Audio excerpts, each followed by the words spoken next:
Avant d'en venir à cette première rencontre entre les syndicats de PSA et Arnaud Montebourg, je vous propose d'écouter le témoignage d'une employée du groupe, 2 fois victime des plans de restructuration.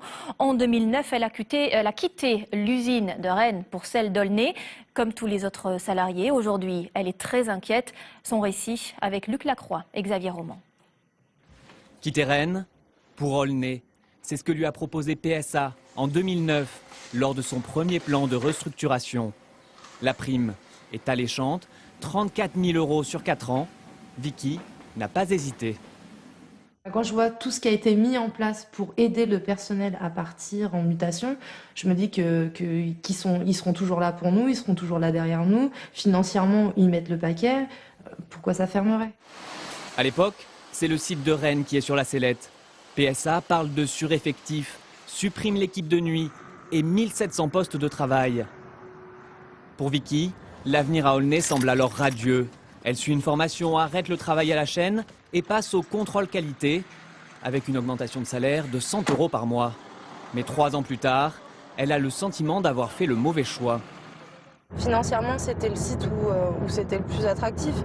Mais après, si j'avais su que ça allait fermer, d'ici quelques années, je serais partie ailleurs. Je serais partie dans l'Est.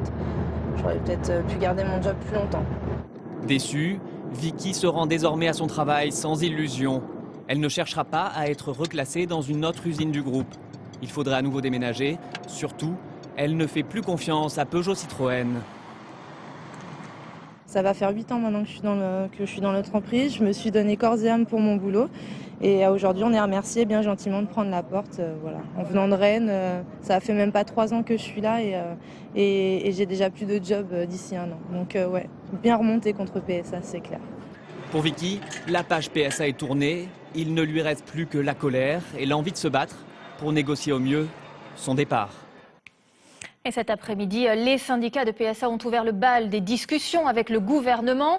Demain, c'est le patron, Philippe Varin, qui sera reçu par Arnaud Montebourg. Philippe Varin qui estime avoir examiné toutes les alternatives à la fermeture d'Aulnay. Il dit ne pas en avoir trouvé. Pour Jean-Pierre Mercier, le leader CGT de l'usine d'Aulnay, c'est tout simplement inacceptable. On l'écoute.